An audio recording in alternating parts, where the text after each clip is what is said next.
Hey, we're just letting everybody tune in for a minute. You guys want to take uh, advantage of being here early and want to ask anything or kind of ask any specific questions, go ahead and jump in. We're just kind of waiting.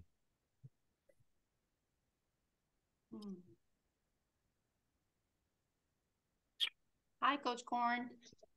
Yeah, go ahead. Hey, it's Amanda Nielsen here. I'm Jeffrey's better half. Nice.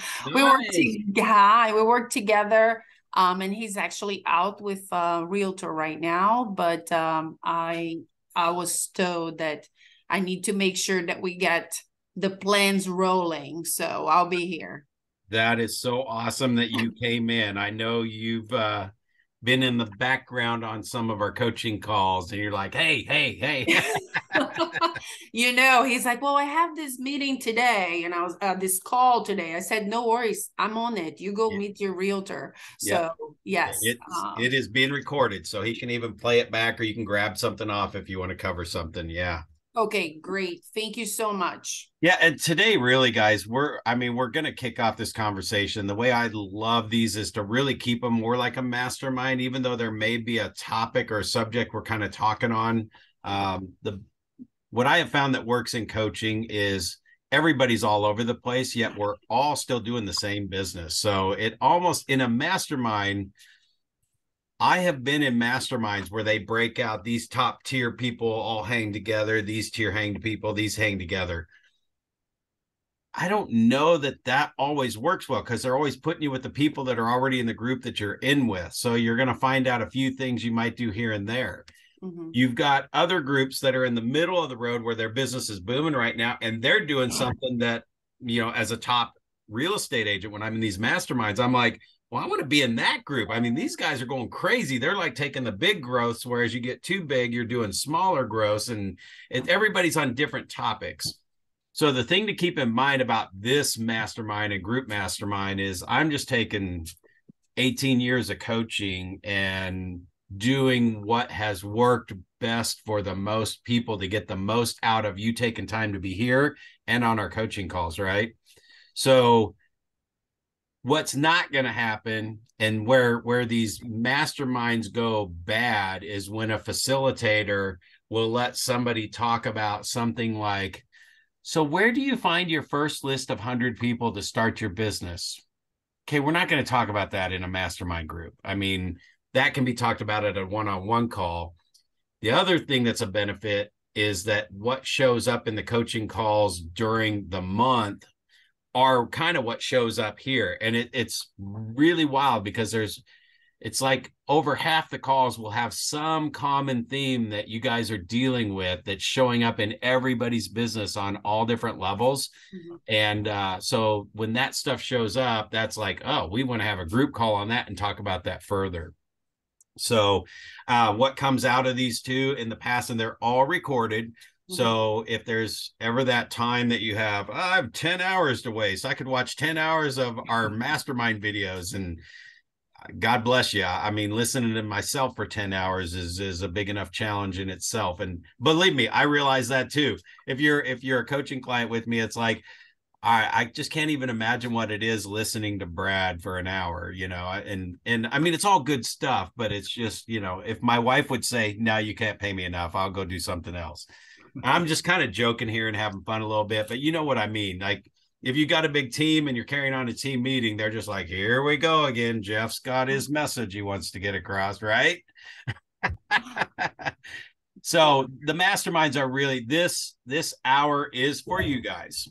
Mhm. I'll throw some things to get some things going, but if there's something major happening that you feel goes across the board and it definitely you want to take advantage of just me flying over you guys at 10,000 feet and even bring some focus and direction, and then we're all sharing on there, by all means, you probably aren't the only one that's got this topic that you want.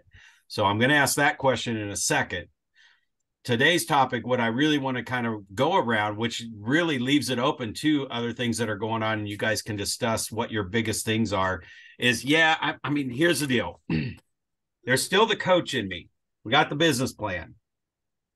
So I don't know, has everybody pretty much, did you guys all make it through the shift in the business plan, or is there anybody that didn't get through it?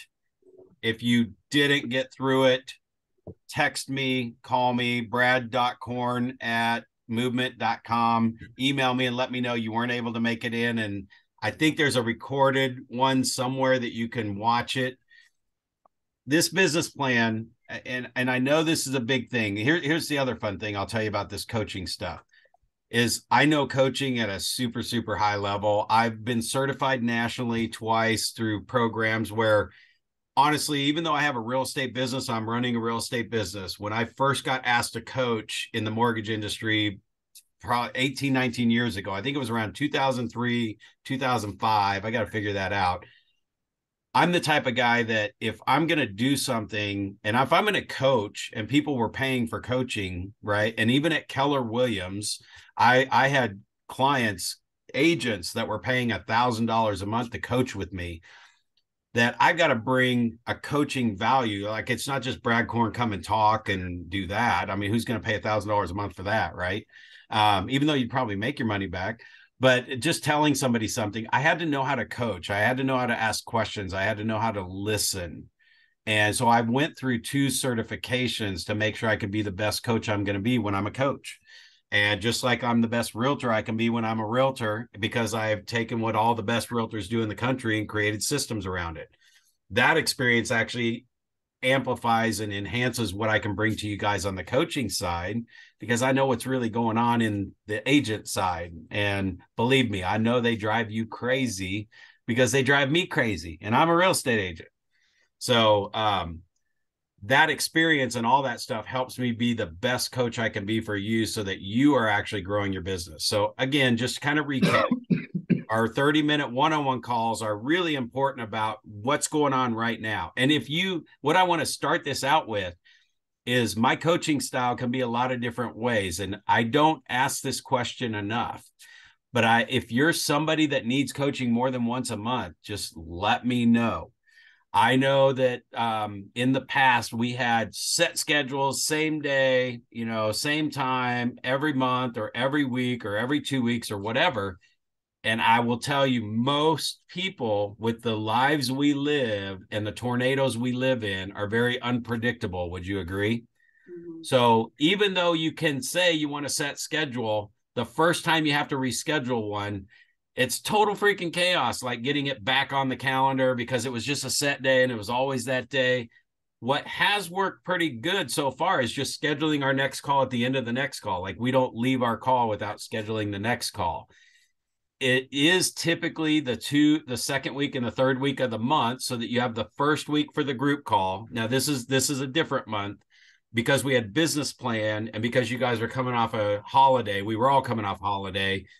I didn't do it the first week. I thought it'd be best to do it right following the business plan so that we could bring up anything that might have come from shift business plan, challenges, what you had success with, that kind of stuff. But we're not just going to walk through the business plan. I'll never do that kind of a class with you guys or a call with you guys.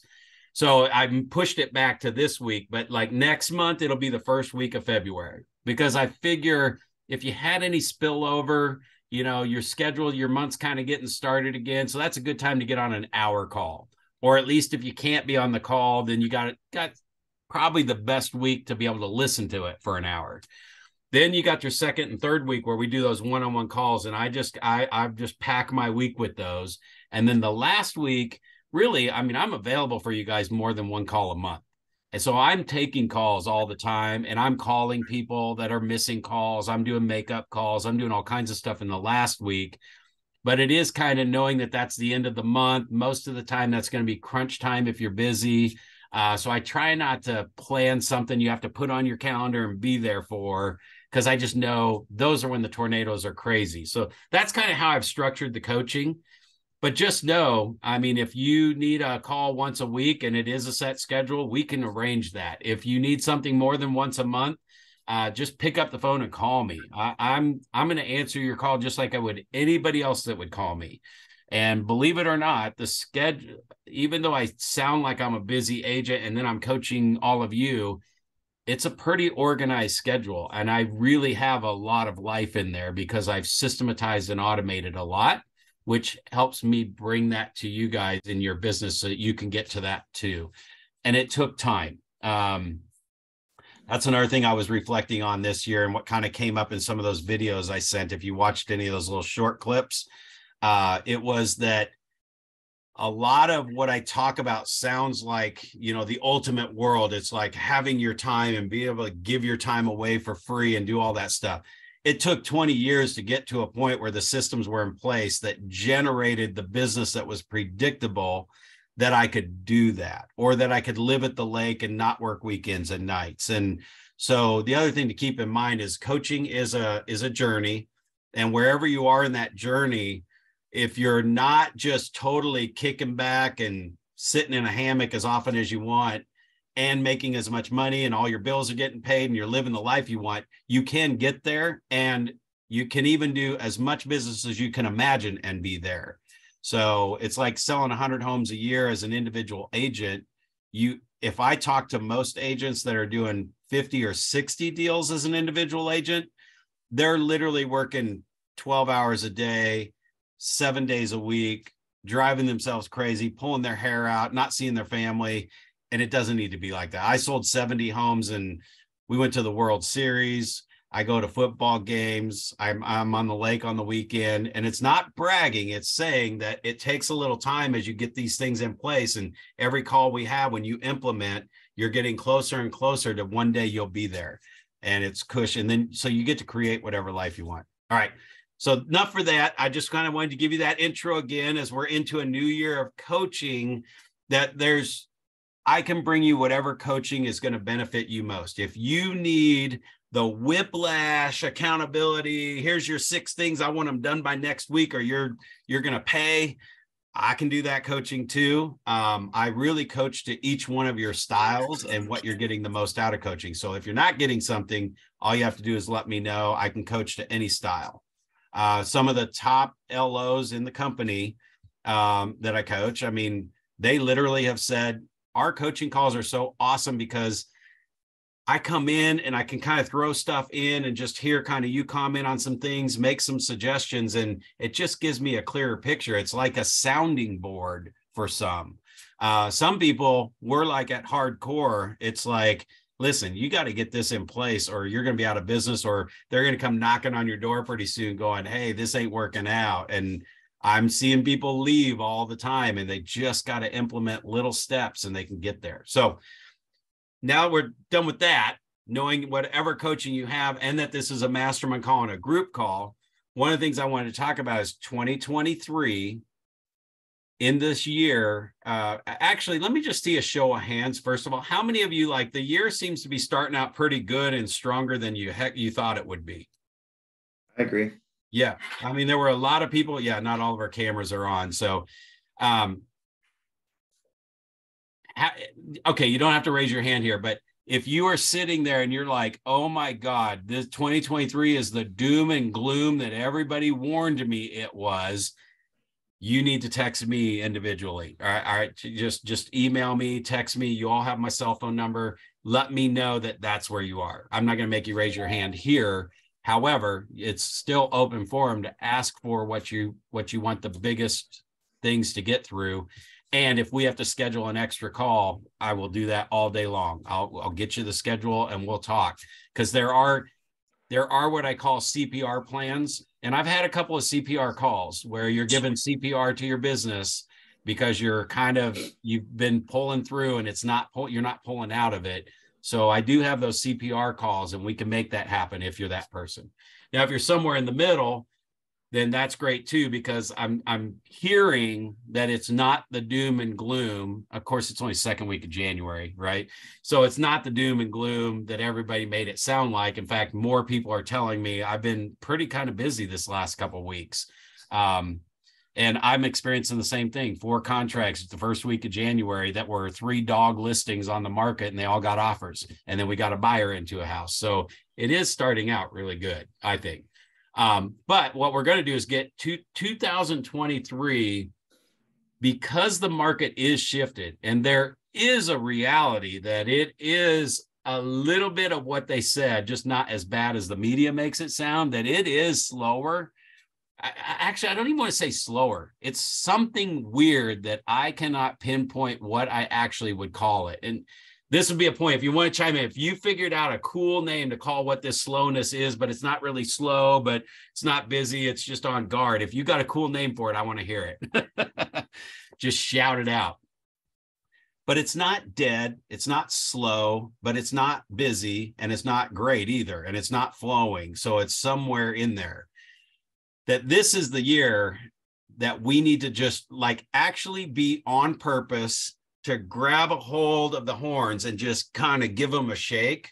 So I just, coming out of 2021, riding through 2022, we got really comfortable. If you were around in 2021, there was a lot of people that got comfortable. And then 2022 wasn't so bad because we were so comfortable that we had some stuff saved up from all those refis. And then we got to 2022.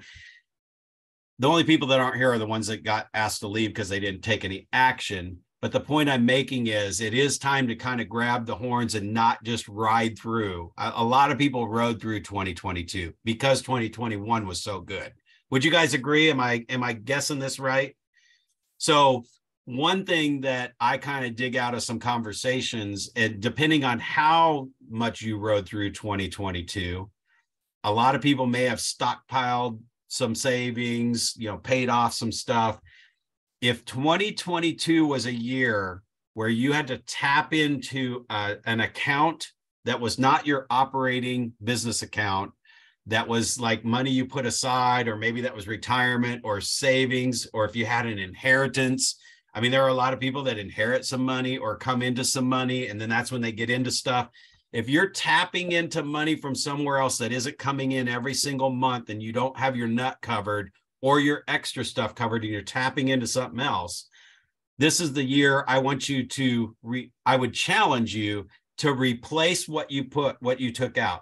I mean, even if you took out $100,000 or $200,000, if you were to replace that money and put it back where it was before 2022 started, and then anything extra, you're just going to pile on top of what you need for your basic this year.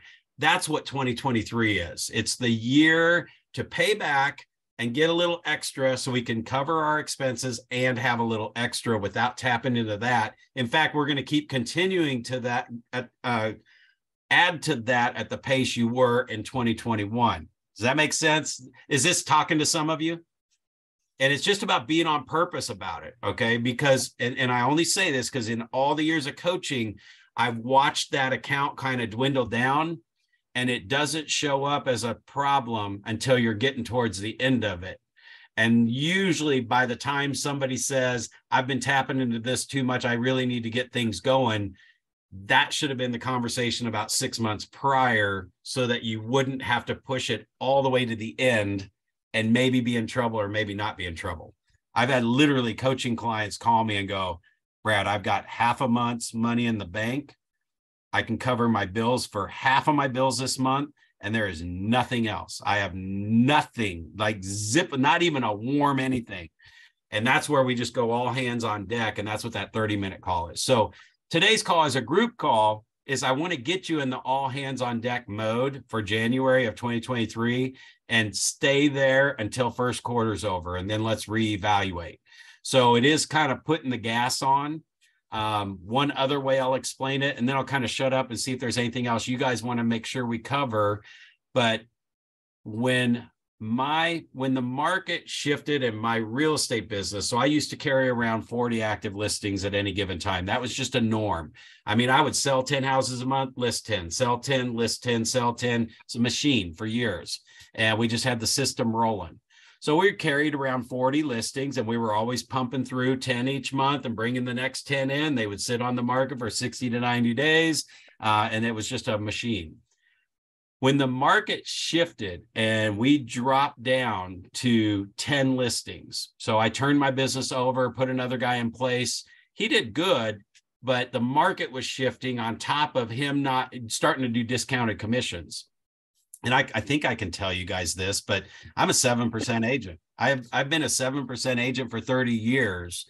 So when I say that, I want you to know that when I talk about creating systems and value, there's nothing tricky about it. Like people, I don't hide it. I say it right up front and I say what the benefits are to it. So if you have real estate agents that are struggling and thinking they have to take discounted commissions and do all this stuff, talk to me, because you can bring them a message back that I literally have been on stage and told to tell people I do 7%, because most people don't do that. Does anybody have anything to throw in there?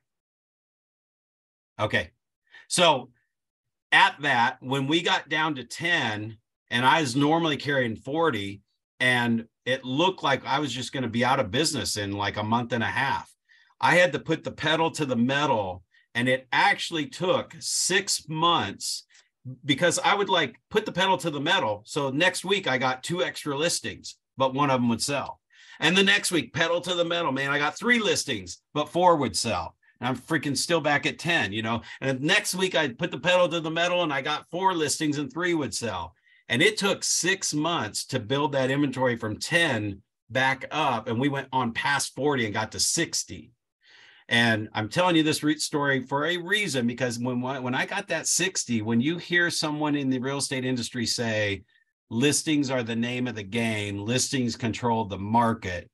When we got to 60 and the market crashed in 05, I had the inventory to carry me through that, because nobody could list then. It was really, you probably think it was, a lot of people think it was 06, 07, or really like 07, 08, 09 is they think when the market crashed. It started crashing in 05 because I listed 10 and sold 5. And then November of 05, I listed 10 and sold 5. December, I listed 10 and sold 5. And I was like, okay, normally it was list 10, sell 10. Now it's been list 10, sell 5. So my inventory has tripled. Something's going on. And that's how we got the inventory up. But the values were now down on their house by 7, 8, 9. When people were trying to sell, they couldn't sell.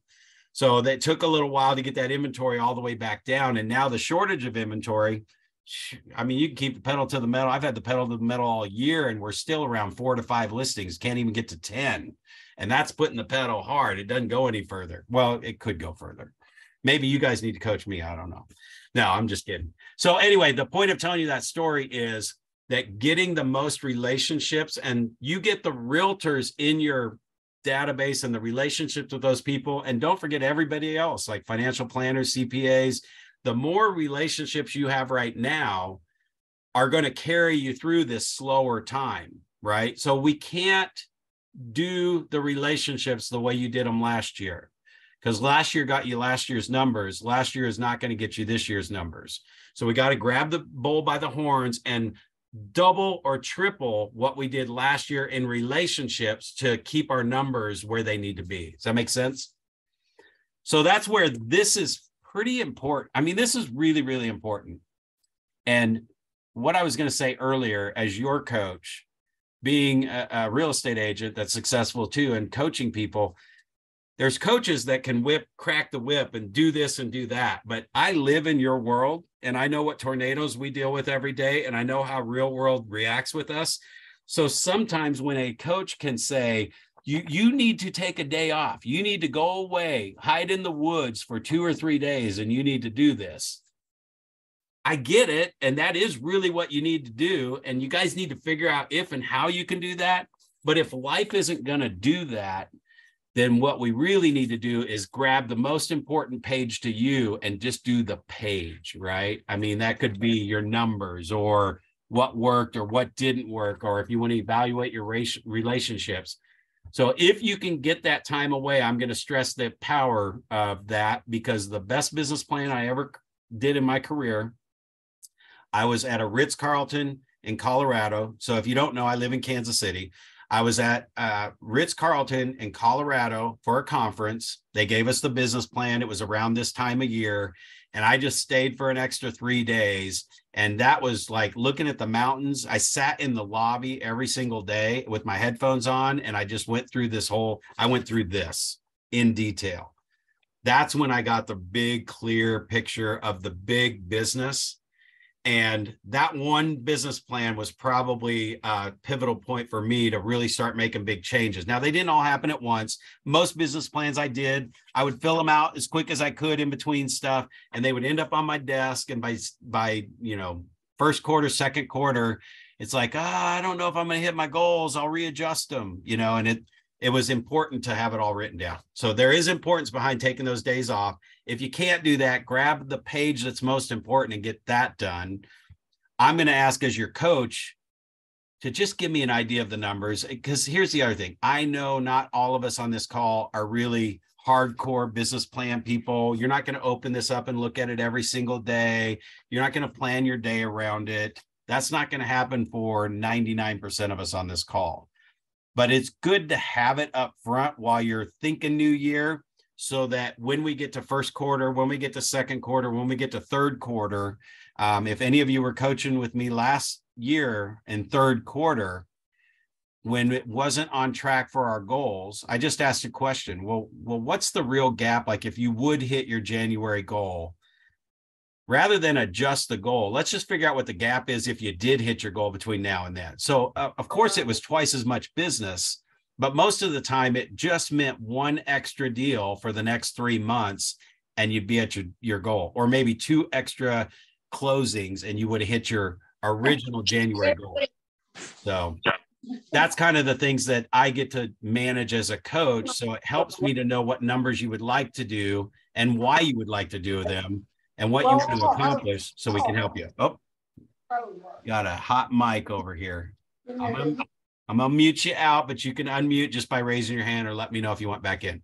So that's what today is about, 2023, grabbing the bull by the horns. You guys talk to me a little bit about, what do you want to take away from this call? When you saw that title or whatever you saw and whatever you made the time to be here, what are you hoping to walk away, or what would you hope that we were going to cover on this call today?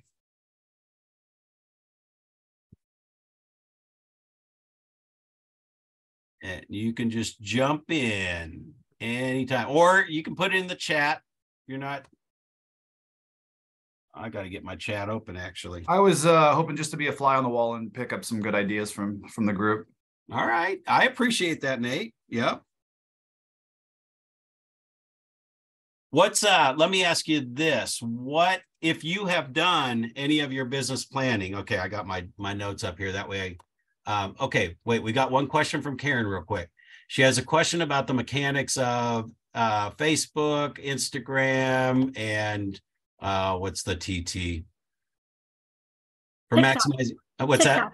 that? TikTok. There you go. Yeah. If anyone else has had any interest in content, bring it up on the call. I have no interest. I will ask on a separate coaching call. So anyway, she wants to learn more about that social media. So we will talk about that on this call for sure. But yeah, go ahead. Did somebody else want to jump in? I know what I was going to ask you guys. What, if you've done your business plan or really reflected on last year, what do you think worked well last year that you're bringing into this year? Or what did you see was a downside and you really want to do better at it this year? Just so we can get a list of these topics to talk on. What'd you do well, or what do you think you need to do better in 2023? My goal in 2023 is to be more relationship oriented. Yeah. Todd Duncan, that has really helped in my referral base, because I was very transactionally oriented before when we were super busy, So I'm taking way more time and pushing for Zoom or one-on-one meetings instead of allowing just email. All right, so if anybody else is going to chime in, write down whatever you're going to say so you don't forget. Let me grab onto that for a minute. When I talk about 2023 being a little more on purpose about grabbing the bull by the horns, first of all, this has come up on several calls even today, that 40% of the LOs are leaving the business, right? Not paying their renewals, not doing their stuff. So that looks like there's going to be some more business available. It's only available to the people that you're top of mind with so that they know to call you, right? So there could be some easy, low-hanging fruit. But I want you to think about something. I want to put this into perspective. The 40% that are leaving because they didn't do any business. So they're not really leaving a lot of business behind. What you're actually gaining is a 40% better chance to finally get the deal from the people that you have been working on your relationships with. So one of these people don't trip on something on their front door and fall in and get the deal from you. Does that make sense? So there's two factors here. One, it's not going to really leave any extra business because they weren't doing any business. The second thing is that in 2023, we need to probably double or triple the relationships we have, because everybody's having to work so much harder to get a deal, especially, I mean, if we just use realtors as an example, they're doing half as much business or 40% less business.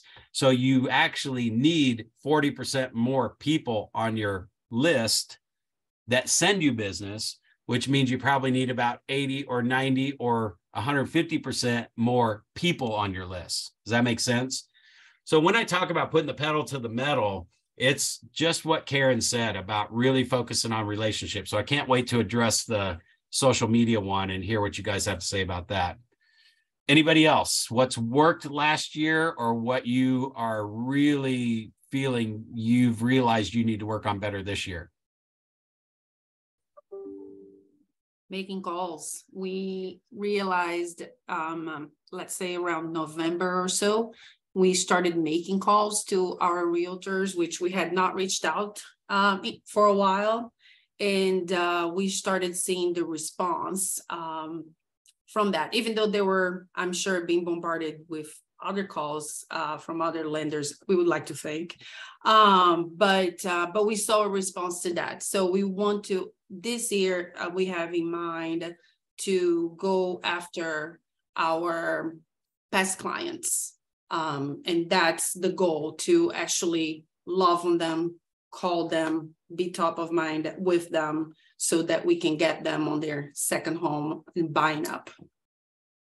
Yeah, so let me grab on that one. This actually came up on a couple calls today. And we can say that we're going to talk to a certain number of realtors every day. If you say that you're going to talk to a certain number of realtors every day, I want you guys to grab like a month, one of those desktop calendars that has the days, the big boxes of the months. Stick that sucker up on the wall. And every time you talk to a realtor, I just want it to be real handy to where you could just put a dash in there so that you can look back and say, did I talk to a realtor every single day, right? That you were working 5 days a week or whatever. You can do weekends too if you need to give a boost. But it was, make sure you talk to, like if you, one client, I said, make sure you talk to one realtor every single day. I don't care who the realtor is. I don't care what you talk about. The goal is talk to a realtor on the phone. So I love that you're bringing this up, because it showed up in Michael Morrison's interview on our weekly gathering that we do on Thursdays. If you guys haven't seen that, go to the hub and look for that. It also came up on the one last Thursday. Make sure you look at that. And if you listen to the common thread, Michael did 70, almost 80 million. If you listen to the common thread between them, they're actually on the phone talking to people, and they're doing crazy, like 300, 400 transactions a year, right? Now they have a team of people. As you grow your business and you do this more, you'll get the same team of people, right? But they're still making the phone calls the two ways. So there's a couple things I want to say on that. It was make sure you talk to a realtor every day. So in that, stop beating yourself up. If you talk to a realtor that you're in a transaction with, you talk to a realtor, you accomplish the goal, right? So sometimes when we set a goal, or actually, let me give you this one. Another call, it was, my goal is to talk to 5 realtors a day, another top agent or top LO sold 100 and almost 180 deals last year. Talk to 5 realtors a day.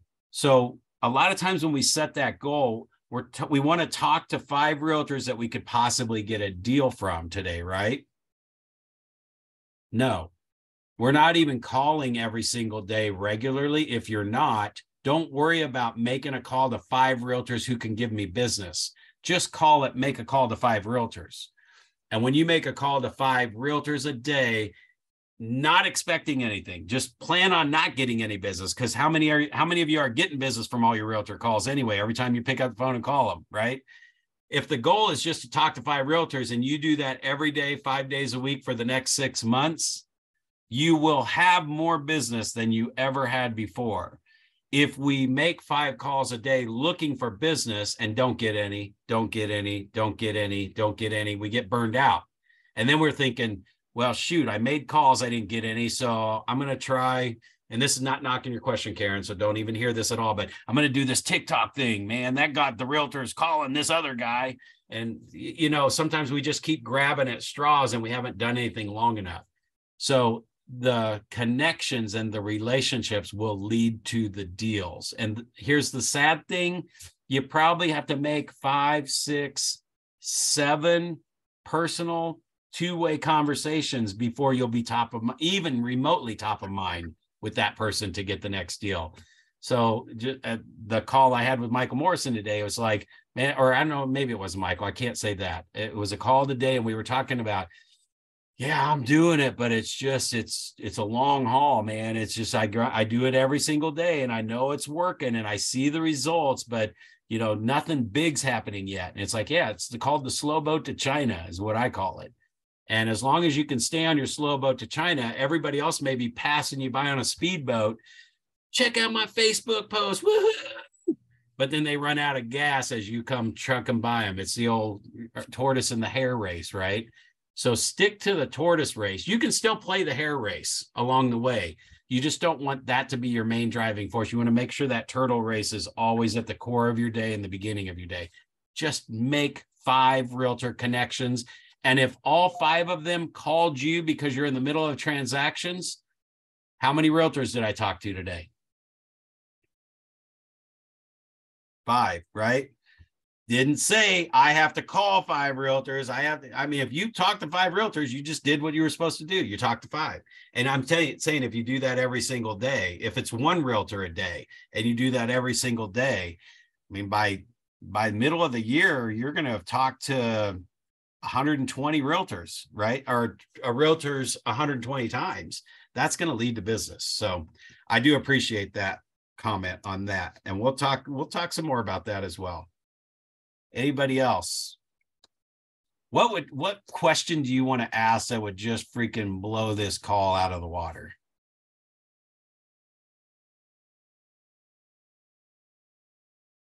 Nate, as you're listening and as you're sitting there and absorbing, what do you think you're looking for?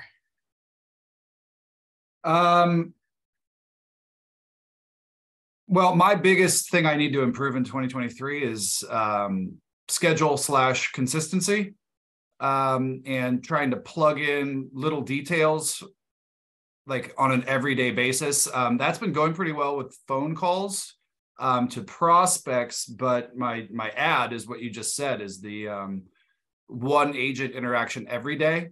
I was kind of trying to I was going to funnel most of it to like a Thursday specific thing, but there's no reason to leave the other 6 days of the week out.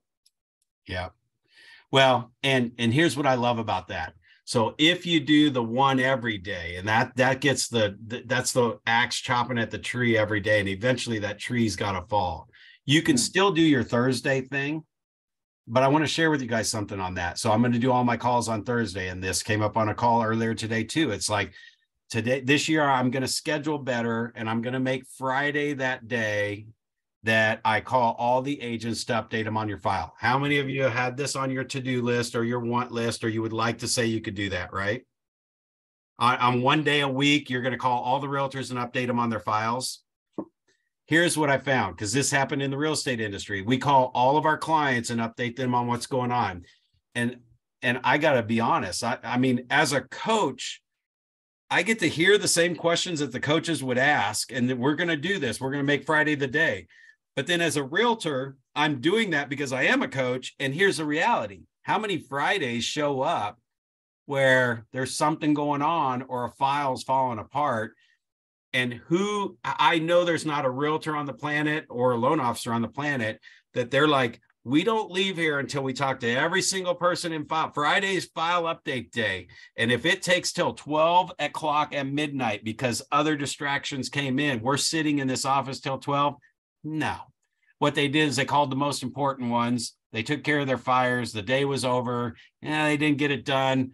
We can easily do it next Friday. So again, when you set these kind of goals, when you do the stuff every single day and you set that goal, that's your hair race, right? That's the hair race where you can do little sprints and you can still get some advancement. But if you do that the whole race, you're just going to wear out.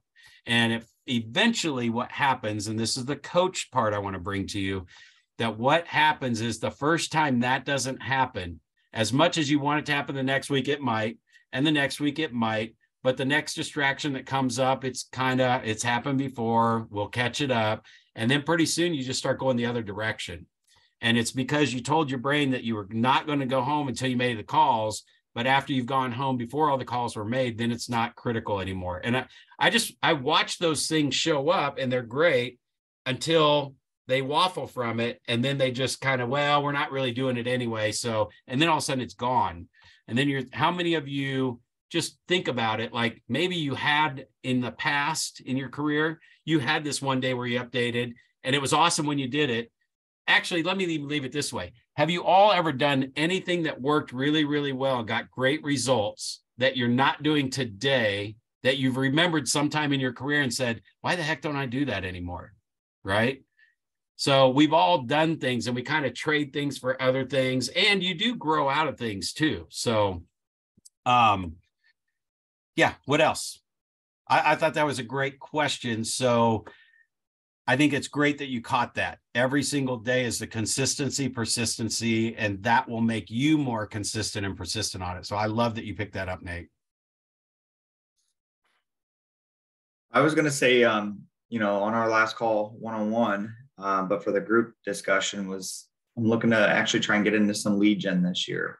So I'm going to make the plunge into that a little bit. And that's something that I'm hoping will go well. I have 2 agents, one specifically right now is getting the pricing as we speak. She said she'll send it to me over. She just canceled it with her existing lender and sending it over to me to see if I can sign up. So that's took a little bit longer than I thought, but it's been a month-long or so discussion, but she's supposed to be getting it over here any day now.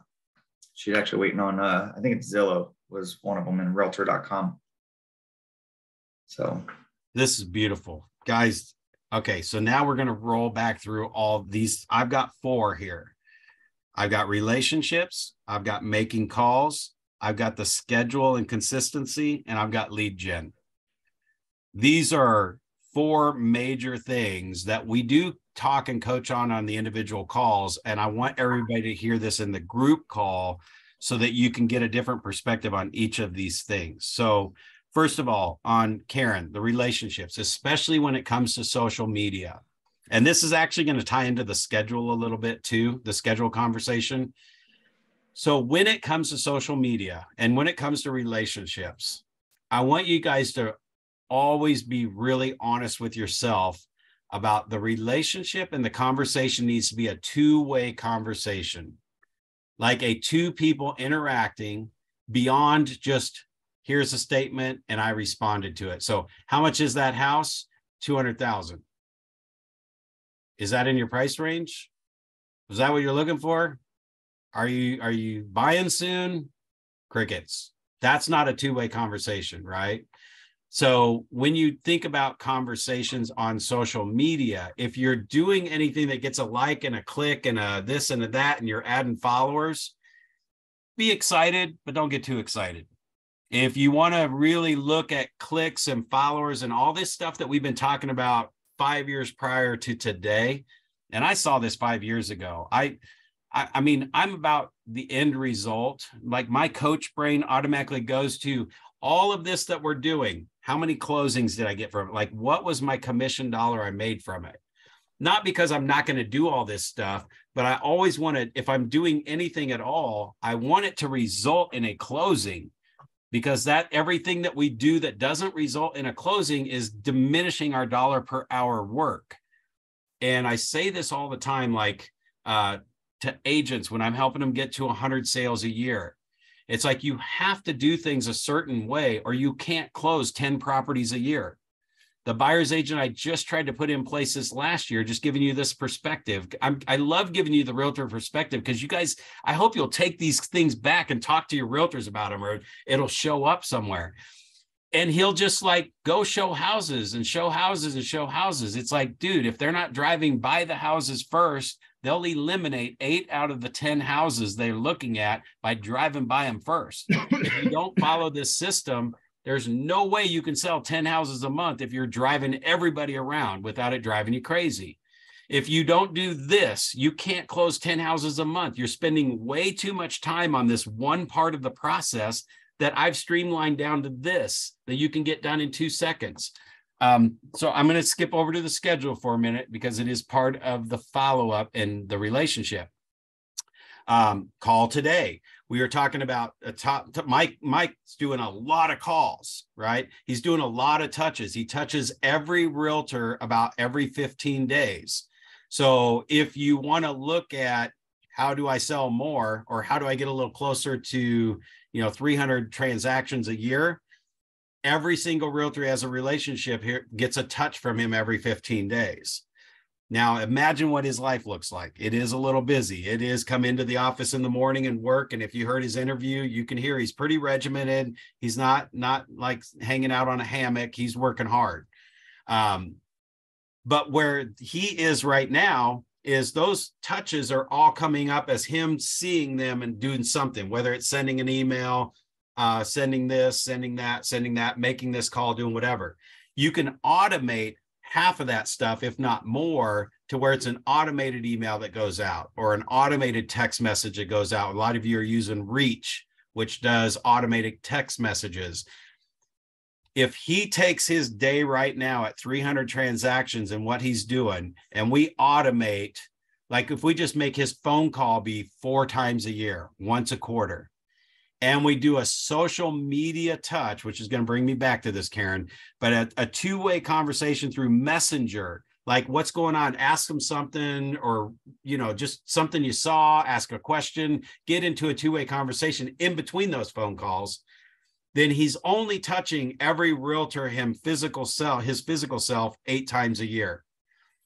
And if we automate the email and the text message to where that just goes out automatically in between those things, then we've freed up his schedule to add twice as many realtors into that mix now.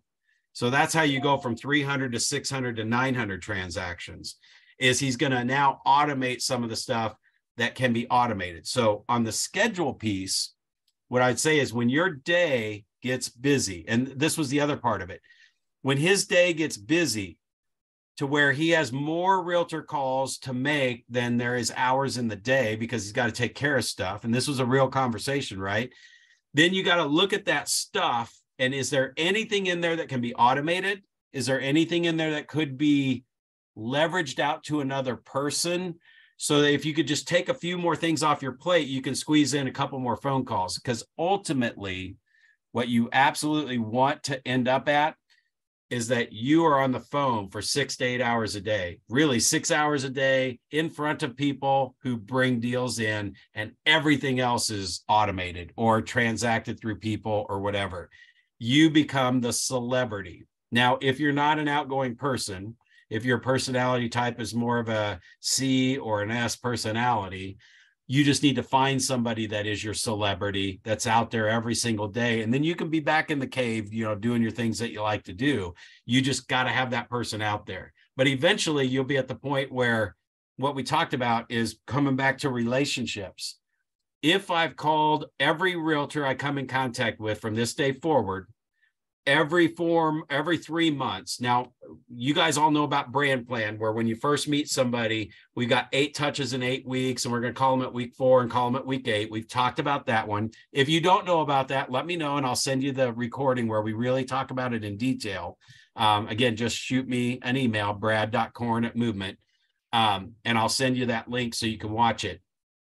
But once you're doing that, let's say you did that, and that's your system, and you do it this year, and you do it next year, and you do it the year after that. 4 to 5 years from now, do you really probably need to call that realtor every single quarter? Do you think you've probably earned their business by now and you're getting business from them regularly if you really stayed in touch with them that regimented and you were connected? So in year 5, you could turn that system over to a new one where you make 2 calls a year and somebody on your team makes 2 calls a year, because by then you'll be at that kind of volume that you'll have somebody else, a junior LOA or whatever, that can now make half those calls. If I did that for another 5 years, so you heard from me 4 times a year for 5 years, you hear from me 2 times a year for the next 5 years, 10 years, right? And they're still in business. And year 10, I probably don't even have to call them 2 times a year now. I could call them once a year, right? Or one get together a year. So as you get bigger, you're going to be able to leverage and trade off that relationship because you've earned, your team has now earned the trust in those middle 5 years and the last 5 years. And then eventually you can step out, and that's your legacy, is that your business will keep running and you're not there anymore. Then you can call whoever you want, whenever you want, from whatever beach you want, right? Does that make sense? And that's where I kind of want to pause out and just see if there's anything happening on your guys' side on this conversation. Any questions, or you're not sure about it, or how does that work, or how the heck do you do that? Does it make sense? So it is a system that is just running, that's doing that. So back to relationships. As many phone calls and two-way conversations as you can possibly have, especially in the very beginning, but not overwhelming, right? And here's the one thing I'm going to say about relationships.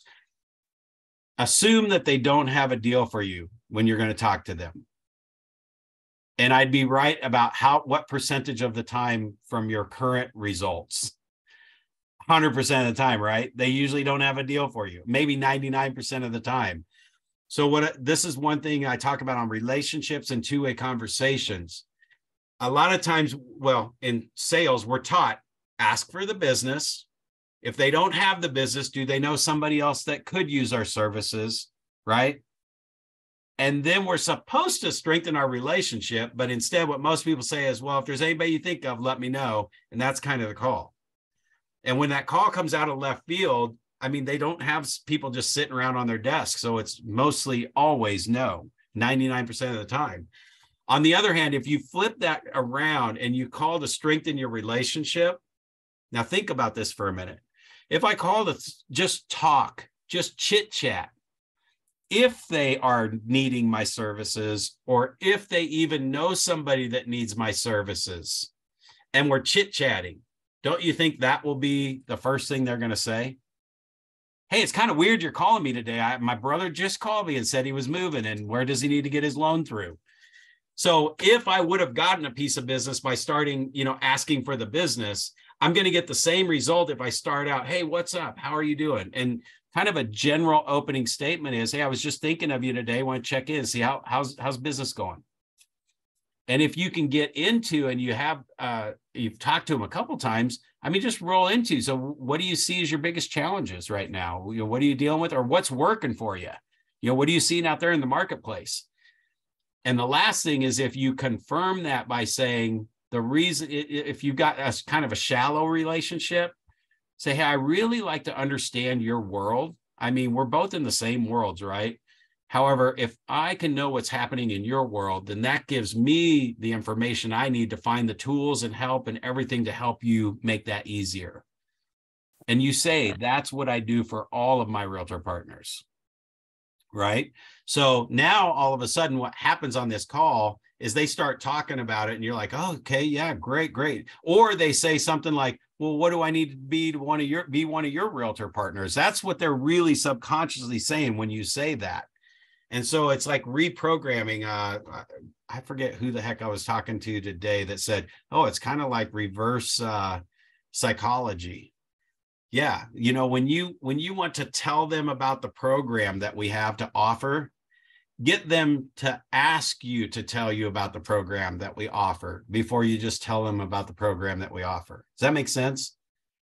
So we get a good, whatever it is. I forget what somebody was telling me, that there's a, what's one of your favorite programs we have right now that every realtor should know about. Somebody throw one out. 2-1 temporary buy down. Yeah. So the 2-1 buy down. And you know, right now, the realtors don't even understand what that means, right? Most of the time. So if I'm going to get a realtor on the phone, how do I craft the conversation around getting them to ask me about the 2-1 buy down? So what do you think the biggest benefit would be of the 2-1 buy down for any realtor you were talking to? If they had a buyer right now that was maybe on the fence, what would be the one biggest thing that would be a benefit to that buyer? You mean how the program benefits them? What's that? You mean how the program would benefit their buyer, or Yeah. So or why how would you I get in that conversation with the realtor? why would I want to have that realtor tell their buyer about the 2-1 buy down? Or why would the realtor need to know about this 2-1 buy down? What's the most important thing that's going to help them make another sale pretty quick with it? To have the buyer feel comfortable about the payment, Gotcha. gradually working them into the payment of the note rate. Yeah. By the way, guys, I do know what all this stuff is. I just like to, you got to, as a coach, you got to involve, right? So yes. So now my conversation around, I want to tell them about the 2-1 buy down because they got a buyer that's looking at houses that are too expensive and they're looking higher than what they can qualify for, right? So it's like, here's what I say. Hey, Brad, what's going on? How you doing? Just checking in, see how you're doing. Things going good. What's your biggest challenge right now? Blah, blah, blah. Go through that stuff, right? I say, hey, how's the Smiths working out? Like, especially if you knew about them, right? So how's the Smiths working out? It's like, oh man, we still haven't found them a house. And it's like, well, if the Smiths could actually get the house they want and have the payment they could afford, I mean, would that help them make a decision? Well, yeah, obviously it would. It's like, I mean, really, how seriously, like if you could literally find their perfect house and that payment was in the range it needs to be, well, yeah, it's like, well, that's why I was actually calling today. We do have a 2-1 buy down program. I thought of you instantly when I saw it. So again, I don't want to spend too much time on this. Maybe this sounds like your guys' phone calls. Maybe it doesn't. Maybe it's just the way I just said it. How many of you like, ooh, that's a little different the way that I've handled it, right? Maybe you are doing it that way. I don't know. But that's how I would get them to go, well, what's available that they could get their payment down? Well, we do have a 2-1 buy down. It's like, really? What's that? And see, I act like, well, I mean, there's this one program, it gets their payment lower. And it's like, that's what I'm asking for. Oh, okay. Well, let me tell you about it. When they were given $8,000 tax credits for used that have been around for a long time. I mean, how exciting is it to call somebody and go, dude, you can get $8,000 free right now. You just got to buy a house, right? How many of you know the $8,000 tax credit? Familiar with it? No, the government was basically giving $8,000 to new home buyers that they wouldn't have to pay back. That same conversation at that time, I was coaching LOs, and it was, no. You call them up and you say, hey, if I ran by your house and dropped off $300 right now, I got $300 burning a hole in my pocket and I just came by and dropped it off and gave it to you. What would you do with it? What do you mean? You got $300 you want to get rid of or whatever? It's like, yeah, if I have $300 right now, I come by. Well, I mean, I'm just curious what you do with it. Well, I'd freaking pay that credit card down a little more. Okay, cool. What if I show up next month and I give you another $300 and I give you another $300? So that was like for a lower interest rate, refinancing to a lower interest rate, you can give them $300 a month. On the $8,000 tax credit, we called and said, what if you could have some money to pay for your down payment and closing costs? Would that help you get into a house? How much, or even, what are you expecting that you have to come up with to close on a house? It's like, well, our last lender told us we needed $7,000 to close on a house. So if somebody paid for that $7,000 for you guys, would you be interested in buying a house? It's like, oh my God, we'd buy one tomorrow. Okay, I think I found somebody who's got $8,000. They're called the government. It's a done deal. So it's just, you get people to ask what you want to tell them is another way of strengthening those relationships and getting into general conversation. And here's what I'm going to say about that. When you are talking to them one-on-one, you're going to be able to sniff out the opportunity for a refi or somebody moving or their kids are getting married. Oh, really married? Have they already started thinking about a house? And we're in the mortgage industry. If I had asked that same question, so are they going to be buying a house anytime soon? Well, not right away. They're going to, or yeah, they're saving for one now. Boom. I'm not going to wait for them to think of me 3 months from now. I'm going to dig it out of the conversation when they said my daughter's getting married. So back to the relationships on the social media stuff, I don't want to leave that off. Karen, what I'm going to tell you about that is the more you are everywhere consistently and persistently, the more exposure you have. But this kind of goes back to the scheduling question. Those automatic touches in between your personal touches, your social media presence in between the actual two-way conversation is just building a bridge so that they will take your call. So let me give you this example. If you got a person that you want to build a relationship with and you call them out of the blue and then you do nothing after that, there's nothing happening there. If you call people on the brand plan, send them the handwritten note, that note has made them have a good feeling with you. Now, those touches in between, your next call is not for 4 weeks because you don't want to pester them and call them every single week. You definitely don't want to call somebody and go, hey, are you thinking about moving anytime soon? Do you know anybody else who is? Okay, I'll call them next week. Hey, do you think, are you moving yet? Do you know anybody else that is yet? And then pretty soon, that's really what they're doing is they see your number. And if the last time you talked was asking for business and they didn't have any, and that's the only call they've ever had with you that they remember, that's what they think this one's about. And that's why they let it go to voicemail. But when you talk to somebody and you write them a handwritten note, they'll take your call because they got to tell you one thing. Has anybody sent the note and they answered your call and they told you, thank you for the note? That was so nice, right? That's why they answered the call. And then it's like, oh, you know, don't tell them, oh yeah, my coach has a great system. They don't know the 8 touches in 8 weeks are supposed to happen, but you just say, oh no, it was great catching up with you. So yeah, I was just calling to tell you it was great catching up with you. That's all I called for today. Oh, well, and again, here's what's going to happen. 2 things happen. One is they're like, the first time you call, they're like, some of them are going to say, oh my gosh, I'm glad you called. We'd love for you to come see our new house. We just closed on it last week.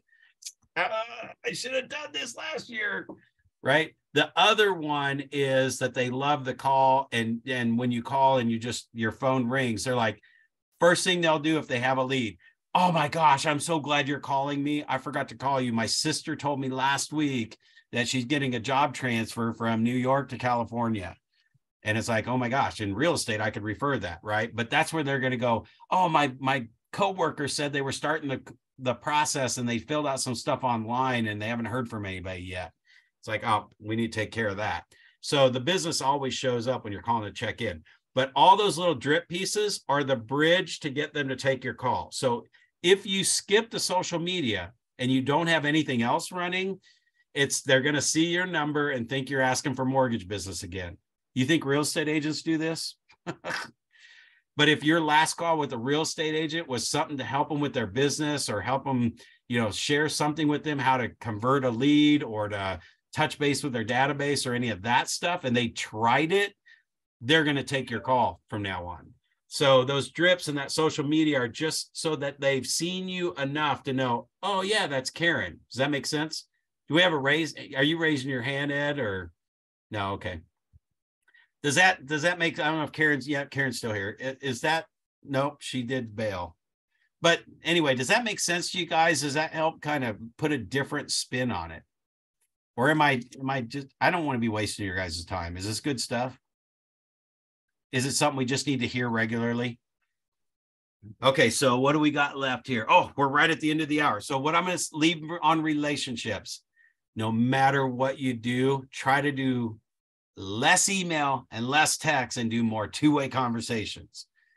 I know you're not going to eliminate email and text, but so many times we say, yeah, I'm pretty much in touch with somebody. We talk through email or we talk through the millennials. This was another one that came up. Well, the millennials really like talking through text. You don't build a relationship through text with a millennial. They're still human beings. They have a beating heart and we have feelings. And that's what you're playing into in the phone call conversations. So you can text in between things. Where we really text millennials, you can take care of a whole entire transaction from starting to look for a house till it closes all through text with a millennial all day long. You don't have to call them for anything. If they got it, they signed the docs, they sent you what they needed.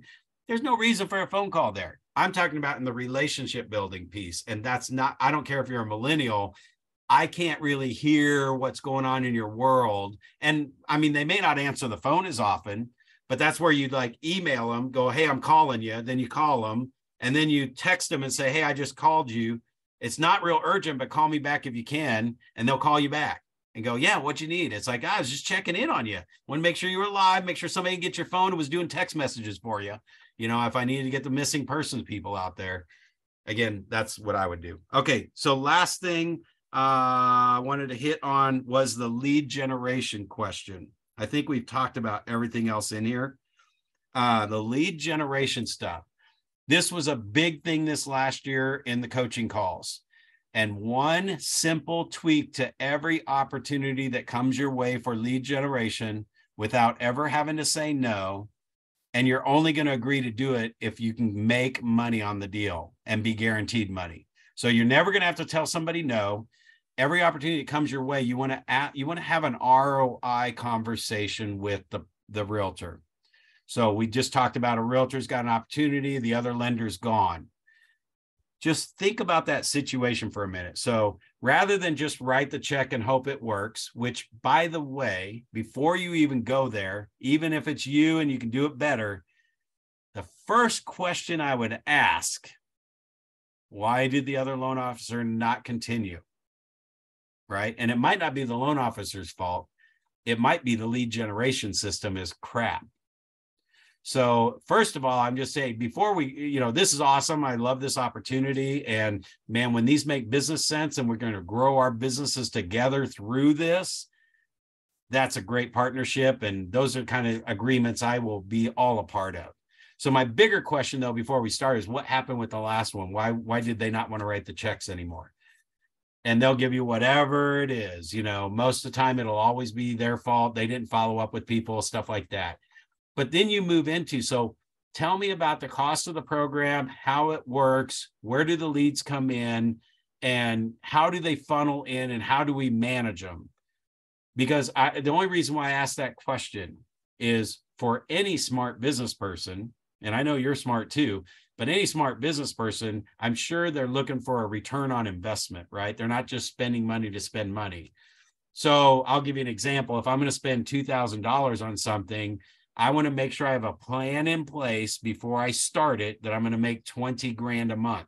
If it costs $2,000 a month, it needs to bring in 20 a month. That's my goal, is a 10 times return. Now, I'll probably take a 5 times return all day long. I won't do a 2 times return. So if you showed me $2,000 a month and I'm going to make 6, and especially if I have to pay $2,000 a month and it's going to take 6 months for it to really get going. And now I've got not $2,000, I've got $12,000 invested. So now I need $25,000 to $30,000 for a 2 times return. I need 120 grand now in 6 months to pay for it back, 10 times return. So again, what I'm getting at here is somebody's going to have to sit down and really have a strategic plan conversation together to figure that out. And another way that you can have that conversation with a real estate agent goes, would you pay $2,000 a month for it? I mean, if this plan is so good and it's so awesome, would you pay $2,000 a month for it? And if they try to trick you and say, well, yeah, I would, so I think you should, right? Then I would say, great, you do the first 3 months or you do the first 6 months. I'll actually reimburse you, because if this program is as good as you say it is, I'll reimburse you your $12,000 in 6 months. And again, you're just saying, all I need is how does it funnel in? How are you converting? How are we getting a 5 to 10 times return? And if I can understand that, and we do this in 6 months, if we're getting a 10 times return, you'll never have to shop for another lender and ask for money ever again. I will lock this thing in for 10 years. See what I'm saying? So it's a totally different conversation. Now, everyone who took that conversation out after the call when we were talking about this are like, oh my God, you wouldn't believe it, man. I'm getting leads from the realtor, but we didn't do the program. And I don't know if they got somebody else to do the program or they just didn't do the program, but they're like, I've gotten 2 leads from this realtor. Is anybody on the call that has used this ROI script and gotten leads? There's like 2 people last year that used this and they were like, I've still gotten leads from them and I haven't paid for anything. So it's just having a business conversation is going to put you in a different realm. I mean, we covered how would you guys rate this call on a scale of 1 to 10, 1 being pretty dang fluffy, 10 being way out in Stellarville? Where do you think we are on this? Type in your chats, hold up your fingers. 7. I'll take 7. Yeah. We got an 8. All right, good. I just want to make sure that for all of you that we're bringing value every time on these. I know sometimes I talk a lot. I try to pull you guys in once in a while, but this calls whatever it is. It's explaining things. It's a great place to ask questions where you want to hear other people's responses. That's what the mastermind part is. Can I make a suggestion? Yeah. You bring up one topic and we all start talking about it. You sit on the sidelines and we talk. I love that. All right. We might even do two group calls a month and do that as one of them, or it replaces this one or the other. Yeah. All right. That's something to look at. I will check into that. Okay. Cool. All right. Anybody got any topics they want to talk about when February's hitting that you think you might? CRM. What's that? CRM database. I like that. Everybody else working on the CRM piece? Anything else that we would ask the group? And what we'll do is we'll throw out kind of the topics and see what's there. And see, a lot of times when we do this topic thing, we might end up doing a call for each topic. So some people may jump in on CRM, some people may not. But yeah, that is the other thing I was going to say. So this year in coaching, it's going to be more than just a call and a group call. There's going to be some stuff coming along. Like this is the year I'm bringing more of my systems into the coaching like I do in real estate. There's going to be little things that come to you along the weeks and the months, those little tidbit videos. I've been recording just mindset stuff for 2 years now. So I have over 300 2 to 5 minute mindset things where you could just click on one that might pertain to what you're dealing with this day or this week or whatever.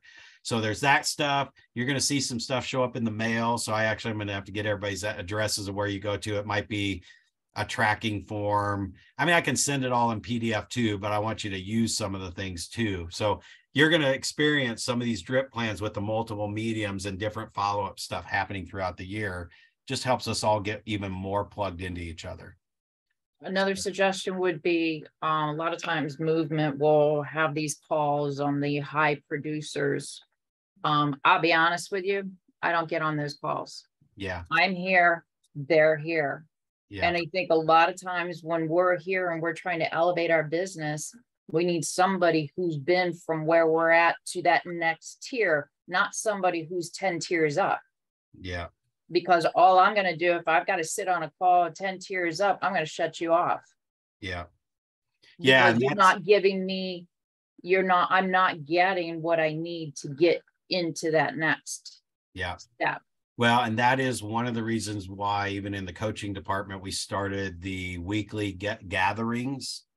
That's not always going to be somebody way out here. It's going to be somebody mid-level, normal. It's really, that's the way we do it, is we have those different levels for different people. And again, same thing. It's like those have to be just individual calls because some people will want to plug into that. And when I have a coaching client that's at, say President's Club, and I've got people from 5 million to 20 million that want to get there, they're all going to show up for that call. Now I probably would still show up for the other one because I always pick up one or two things, man.